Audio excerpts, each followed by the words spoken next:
Let me describe a couple and tell me if this sounds familiar. They're both working professionals. She makes around 62,000. He makes around 71,000. That's about 133,000 combined. On paper, they should be doing great. They should be saving, investing, going on vacations, feeling stable. But instead, they feel tight every month.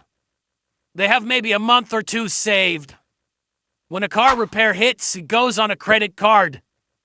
They work full-time, sometimes more, and they still feel like they're drowning. And the craziest part, they didn't do anything wrong. So why does a solid income feel so fragile? If you've ever looked at your income and thought, we make too much money to feel this broke, this is going to make a lot of things click. I'm Leo, and I'm not here to shame anyone or tell you to stop buying coffee.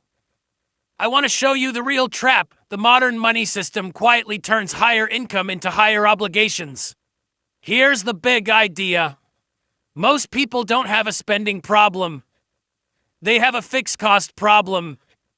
Fixed costs are the bills that show up every month no matter what. Housing, car payments, insurance, childcare debt, subscriptions. And when fixed costs are sized for your best case life, your finances become fragile. People think being broke means earning too little. But a lot of people who feel broke are earning plenty. Their money just has no room to breathe. Think of your income like a highway lane. If every lane is filled with monthly obligations, you can't move. One emergency and you crash.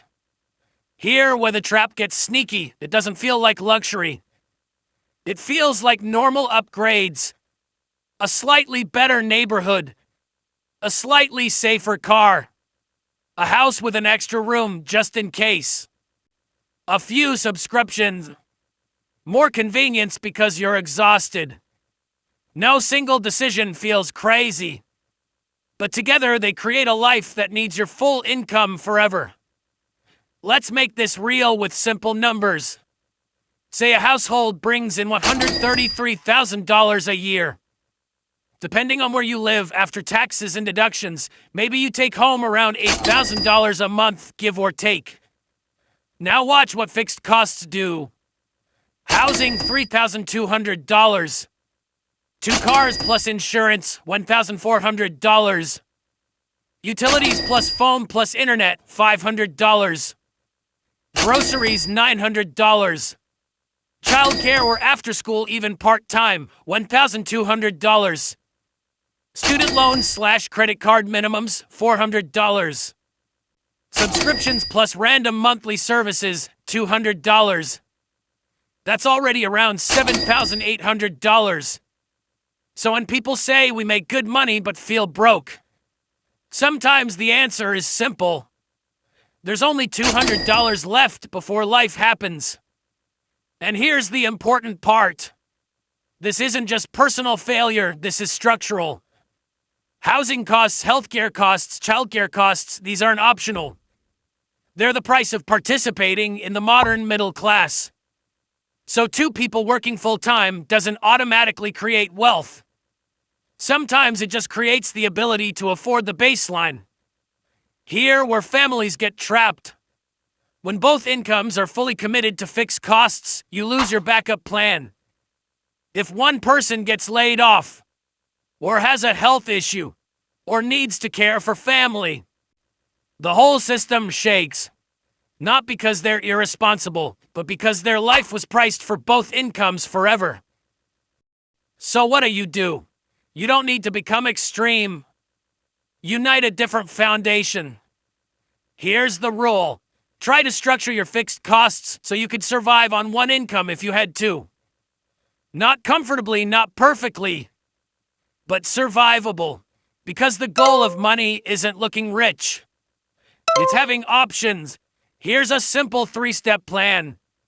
Step 1, calculate your fixed cost ratio.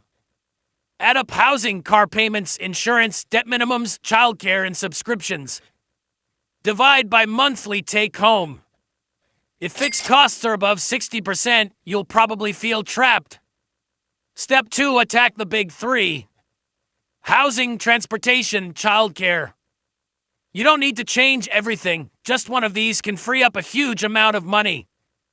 Step 3. Convert the freed money into safety. Emergency fund first, then retirement, then investments. Because savings buys time and time buys choices. People think winning means a bigger house, newer car, nicer everything. But winning financially is quieter. Winning is being able to handle a $1,000 surprise without panic. Winning is not being forced to work overtime to survive. Winning is having enough margin that a setback doesn't become a crisis. I'll end with this. You can't earn your way out of a trap you don't understand. But once you see it, you can build around it. Not by being perfect, but by protecting your margin. If this video made things click, subscribe, because I'm going to keep breaking money down simply without the nonsense. I'm Leo, thanks for watching.